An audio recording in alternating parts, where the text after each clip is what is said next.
গোৱালপাৰাৰ হাইস্কুল বিলত উচ্ছেদ হৈ আছে। যোৱা দুদিন পূৰ্বে নোটিছ দিয়া হৈছে।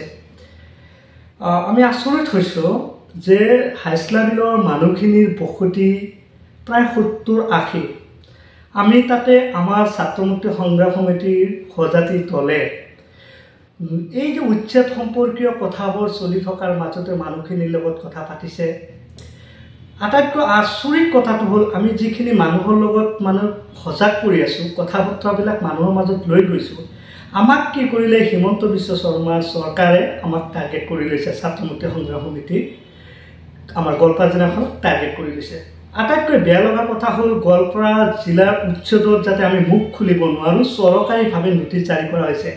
আমাৰ ছাত্ৰ মুক্তি সংগ্ৰাম সমিতি গোৱালপাৰা জিলাত গোৱালপাৰা জিলাত থাকে ডিষ্ট্ৰিক্টৰ জিলাখনৰ সভাপতি তথা ছাত্ৰ মুক্তি সংগ্ৰাম সমিতিৰ কেন্দ্ৰীয় কাৰ্যকৰী সভাপতি জাকিৰ হুছেইনলৈ এটা লিগেল নোটিছ দিছে যে উচ্ছেদত মুখ বন্ধ ৰাখিব লাগে। মানে এক কথাত ক'বলৈ গ'লে কণ্ঠ ৰোধ কৰাৰ যি চেষ্টা চলাইছে হাইস্কুল বিলৰ মানুহখিনিৰ লগত, তেওঁ মানুহখিনিৰ লগত কথা পাতিবলৈ যত্ন কৰিছে। আমাৰ কথা হ'ল আমি উচ্ছেদ বিৰোধিতা কৰা নাই। আকৌ এবাৰ কৈছোঁ, আমি উচ্ছেদ বিৰোধিতা কৰা নাই।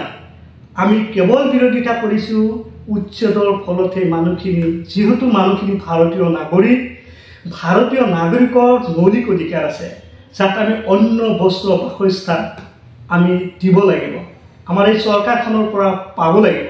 সেই কথাবোৰ, সেই প্ৰশ্নবিলাকৰ কথা আমি পাতি আছিলোঁ।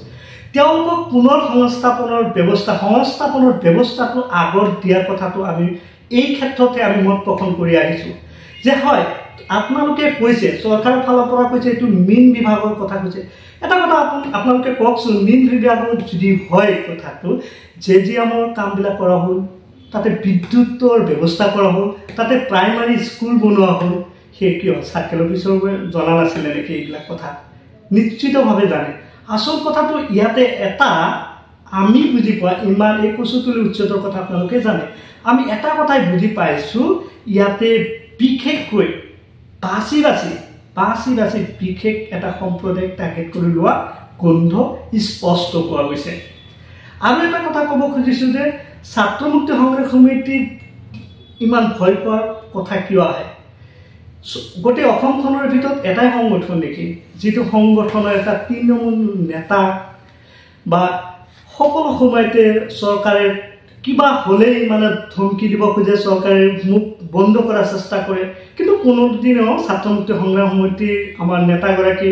আৰু আমি জানিব, আৰু এটা কথা আপোনালোকক জনাব খুজিছোঁ যে ছাত্ৰ মুক্তি সংগ্ৰাম সমিতিৰ দলে এই যে উচ্ছেদিত মানুহ, আজি যে উচ্ছেদ ৰাতিপুৱা ৫ বজাৰ পৰা উচ্ছেদ চলোৱা হৈছে, ৰাতিপুৱা ৫ বজাৰ পৰা মানুহ অমানৱিকভাৱে টোপনিৰ পৰা ক্ষতি কৰি একেবাৰে ঘৰ দুৱাৰ ভাঙি যোৱা এটা সময়, দুদিনত কোনোবা ঘৰৰ বস্তু টনা ওজৰা কৰি ক'ৰবাত চিট কৰাটো পাৰা সম্ভৱ নেকি? ৫টা বজাৰ পৰা এনেকুৱা চৰকাৰী প্ৰশাসনৰ এটা হিটলাৰী কায়দাৰে যে চলাইছে, একদম টোটেলি চিনেমাৰ কায়দাৰে কামবিলাক কৰা হৈ আছে। আমি এইটো কথা ভাবিছোঁ যে চাওক, চৰকাৰ উচ্ছেদ চলোৱা গৈছে।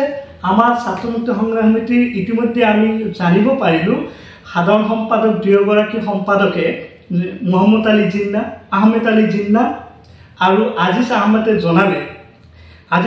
জনালে যে দাদা এটোপাল পানীলৈ সোমাব দিয়া নাই। অৰ্থাৎ এই মানুহখিনিক যে ইমান এই ৰ'দৰ মাজত এটোপাল পানী লৈ সোমাব দিয়া নাই, এই মানুহখিনিক চৰকাৰৰ ফালৰ পৰাও এটোপাল পানীৰ ব্যৱস্থা কৰা হোৱা নাই। এই কথা বতৰাবিলাক কি ধৰণৰ হৈছে? এই কথা বতৰাবোৰ এনেকুৱা লাগিছে যে চেঙিজ খানাৰ আইডিঅ'লজি, এটা ফেচিষ্ট আইডিঅ'লজি। এটা কথা কৈ ল'ব বিচাৰিছোঁ যে চেঙিজ খানৰ এটা কেৰেক্টাৰ আছিলে, চৰিত্ৰ আছিলে। যদি চেঙিজ খানে দেখিছে কোনোবা তাৰ বিপৰীতমুখী যদি হাতটো মজবুত আছে, বক্সিং মাৰিব পাৰে বা পাঞ্চ মাৰিব পাৰে, তেন্তে কি কৰিছে চেঙিজ খানে? সেই হাতটোকে আগত আক্ৰমণ কৰি লৈছে। ঠিক ৰাজনীতিৰ ক্ষেত্ৰত ঠিক তেনেকুৱাই হিমন্ত বিশ্ব শৰ্মা সেই তেনেকুৱা ধৰণৰ এটা উমান পোৱা গৈছে। ই চেঙিজ খানৰ দৰে, এটা কথা বুজি নাপালোঁ, চেঙিজ খানৰ দৰে কেৰেক্টাৰ তেওঁ আছে, কিন্তু মানুহবিলাক চেঙিজ খানৰ প্ৰজা নহয়তো যে চেঙিজ খানে এনেকৈ বা চেঙিজ খানৰ শত্ৰুটো নহয়। অৰ্থাৎ মই ক'ব বিচাৰিছোঁ, মানুহবিলাক হিমন্ত বিশ্ব শৰ্মাৰ শত্ৰু নহয়তো যে হিমন্ত বিশ্ব শৰ্মা এনেকৈ উচ্ছেদ চলাব। হিমন্ত বিশ্ব শৰ্মা আমি সকীয়াই দিছোঁ ছাত্ৰ মুক্তি সংগ্ৰাম সমিতিয়ে যে আমি আপোনাৰ 2026 যিটো নিৰ্বাচন আহিব সেই নিৰ্বাচনত আমি কিন্তু ছাত্ৰ মুক্তি সংগ্ৰাম সমিতিয়ে লিষ্টেড কৰি ৰাখিছোঁ, লিষ্ট বনাই ৰাখিছোঁ আপোনালোকে যে এই যে মানৱীয়ৰ প্ৰতি যিটো সহানুভূতি নাইকিয়া হৈছে, এই অমানৱীয়তাৰ কিন্তু হিচাপ এটাকে লোৱা হ'ব। পুলিচ ৰাষ্ট্ৰযন্ত্ৰে পুলিচ যন্ত্ৰ যাতে যাব দিয়া নাই। আচলতে আমাক ভয় খাইছে কিয়? আমি কি তাতে অন্যায় কৰিছোঁ নেকি? আমি কৈছোঁ যে আমাৰ মানুহখিনি আছে, সেই মানুহখিনিৰ লগত আমি কথা পাতিম আৰু এই মানুহখিনি খোৱা পানী আজি আনকি খোৱা পানী লৈ যাব কিছু খোৱা পানী লৈ যাব দিয়া নাই। বা এনেকুৱা ধৰণৰ কাৰবাৰবিলাক চলে নেকি কওকচোন আপোনালোকে? এনেকুৱা ধৰণৰ কাৰবাৰবিলাক কেতিয়াও দেখা পাইছে নেকি কওকচোন? দমন নীতি সম্পূৰ্ণৰূপে ভ্ৰষ্টাচাৰ, হিটলাৰী ৰাজ চলিছে, পুলিচ ৰাজ চলিছে। ইয়াত আচলতে সম্পূৰ্ণৰূপে আমাক টাৰ্গেট কৰি এনেকুৱা ধৰণৰ যি কাৰবাৰ কৰিছে এইবিলাক কেতিয়াও সহ্য নকৰোঁ। অতি সোনকালে আমি কৈছোঁ আপোনালোকে আগতে সংস্থাপন দিয়ক, তাৰপিছত আপোনালোক উচ্ছেদ কৰক, আমাৰ কথা আপত্তি নাই। কিন্তু মীন বিভাগৰ মাটি বুলি কয় এতিয়া নানান ধৰণৰ কথাবিলাক কয়। কালি কেইদিন পাছত আদানীক মাটি দি দিব, কোনোবা প্ৰজেক্ট বনাব, কোনোবা ৰিজৰ্ট বনাব, সেইবিলাকে ষড়যন্ত্ৰ হয় নে নাই? এই দুখীয়া মানুহ, এই মানুহখিনি ভুল কি? এই মানুহখিনি দুখীয়া মানুহ, খাটি খোৱা মানুহ, সাধাৰণ মানুহ, বেলেগ একো নহয়। এই মানুহখিনি দুখ কি? সাধাৰণ মানুহ, খাটি খোৱা মানুহ।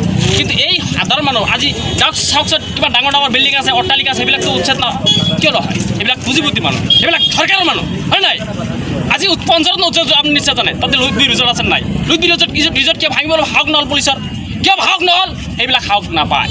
এতিয়া আমাৰ যিসকল সাধাৰণ মানুহ আছে, খাটি খোৱা মানুহ আছে, এই খাটি খোৱা মানুহৰ ওপৰত কেৱল বৰ আক্ৰমণ কৰে তেখেতৰ লক্ষ্য আৰু ৰাজনীতি। সেইকাৰণে অতি সোনকালে আৰু বিধায়ক ডাঙৰীয়া তেখেতে কৈছিলে এটা ঘৰ ভাঙিব নিদিব। আজি বিধায়ক ক'ত হৈ আছে? তেখেত চেলেঞ্জ কৰিছোঁ, জীবৰান ডাঙৰীয়া ক'ত আছে আজি? এইবিলাক আপোনালোকে ৰাজনীতি বন্ধ কৰক, এই মানুহখিনিক ছেড়ে দিয়ক। এই মানুহখিনি আজি কেনেকুৱা অৱস্থাতে চাওক, আজি সৰু বাচ্চা ছোৱালী কেনেকুৱা ধৰণৰ অৱস্থাতে চাওক আপোনালোকে। এইবিলাক আপোনালোক চোৱাৰ প্ৰয়োজন নাই। আজি মই নিজে এজন যাব বিচাৰে, মোক যাব দিয়ে। ইয়াত কেনেকুৱা ধৰণৰ কাৰবাৰবিলাক চলি আছে? অতি সোনকালে এইখন চৰকাৰক হিমন্ত বিশ্ব শৰ্মা ডাঙৰীয়া, আপুনি হিটলাৰ নহ'ব, আপুনি ইমান নহ'ব, আপোনাৰ গাদী এতিয়া যোৱা নাই, আপোনাৰ গাদী আছে, আপুনি কিয় ভয় পাইছে? আমাৰ সংখ্যালঘু সমস্যা আপোনাৰ গাদী শেষ কৰিব নোৱাৰে। সেইকাৰণে আপুনি এনেকুৱা ধৰণৰ ৰাজনীতি বন্ধ কৰি এই মানুহখিনি সংস্থাপন দিয়ক, তাৰপিছত সংস্থাপন